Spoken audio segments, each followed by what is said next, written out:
Hi there, I'm Justin Pritchard. This is the Mitsubishi RVR, and in most regards, it is a brand new 10-year-old vehicle. And in this video, we'll take a closer look at how this popular compact crossover has been freshened up a little for model year 2020. A common sight on Canadian roads, Mitsubishi has sold over 1 million of these globally since its launch, with about 54,000 of those being in Canada, including over 6,200 in 2018 alone. And for 2020, well, another update for this thrifty little Explorer that just keeps on keeping on. The RVR has been around for a decade now, and other than some skin-deep tweaks over the years, what's beneath has remained largely the same. This year's refresh brings a total redo of its front end with an upscale new fascia and a serious new stair for a more prominent presence on the road. Match that up with new paint colors and wheels this year too. Inside, there's a new and larger central touchscreen interface with enhanced connectivity, including Android Auto and Apple CarPlay. And there are these slick new Suede feel seats with awesome red accent stitching, and beyond that, it's mostly just a light recalibrating of trim grades and equipment levels. My tester got heated seats, blind spot monitoring, automatic climate control, push-button start, and this bright and easy-to-read cluster with plenty of customization possible from the driver computer at the touch of a single button.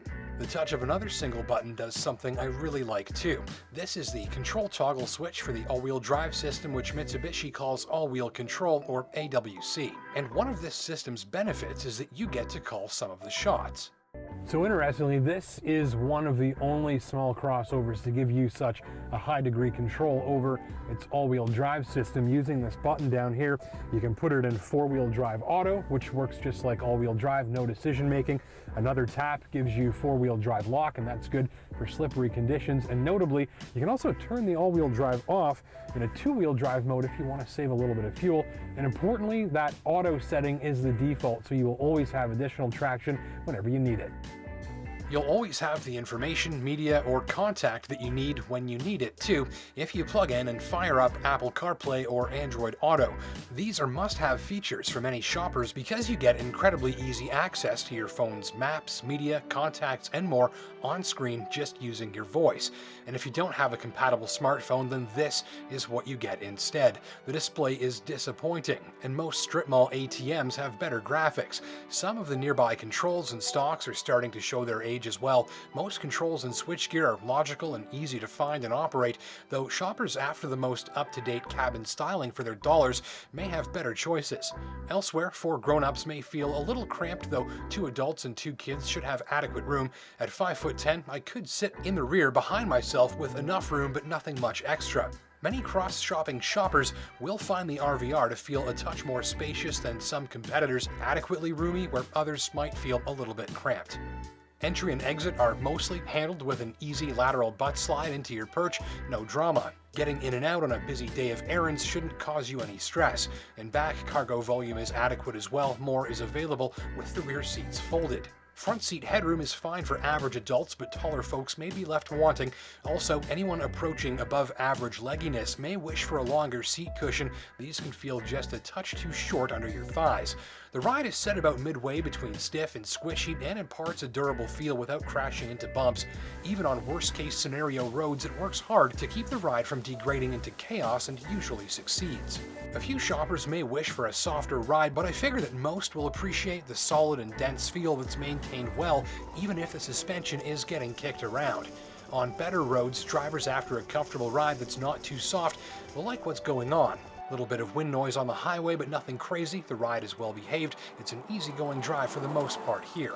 Around town, the RVR feels great. Its eager steering, small-ish size, and large-ish engine enable properly zippy moves in traffic and easy sauntering through parking lots. My tester got the larger of 2 available power plants. Standard is a 2-liter with 148 horses. Mine got the 2.4, making it 168, with the MyVec timing system helping to optimize fuel efficiency. Saving fuel is also the job of the RVR's CVT transmission, which has no gears. Mostly it just keeps the engine at very low revs or a rolling boil as you accelerate gently up to speed. More throttle gets you more revs and more pickup, and there's no shifting ever, so that's very smooth, and at times it's also more responsive.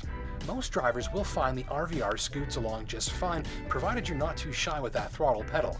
Brakes, not as impressive. The pedal feels fairly numb, and you need to smash on it fairly hard to see the brakes start to get serious. Again, like the throttle, lots of pedal required, and stopping distances seem about average.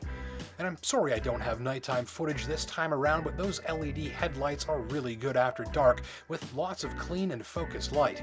There's a good chance that you're interested in this very time-tested machine because you're not a fan of excessive fanciness. If you're a skip-the-gadgets type, and I know you're out there, you'll probably like that the fanciest kit in here, aside from those great headlights, is blind spot monitoring and automatic climate control. Pricing? Call it a few bucks under 30 grand for my SEL tester with all-wheel drive, and if you're after the best 30 grand crossover interior or infotainment system going, you may find that too pricey, and I wouldn't disagree. If, however, you don't mind giving up a few gadgets and some nicer plastics for a package that's well proven and one that keeps it simple, you'll probably find it pretty reasonable, more so considering that you also get a 10-year warranty on that powertrain, which Mitsubishi has literally built millions of. It's not perfect for every shopper, and I'm primarily a fan of the latest, fanciest thing I can afford, but I can tell you I know a lot of people in my circle that do the exact opposite and stick to what's proven and familiar. So I'll finish up with my answer to a common question, and that is, what is the best crossover right now? Which one do you buy? The answer is there's no such thing. They each have pros and cons that you'll want to understand to help determine which one is going to be the best for you and your family. So my answer is to get out there and test drive as many of them as you can, and this one should probably be on your list. I'm Justin Pritchard.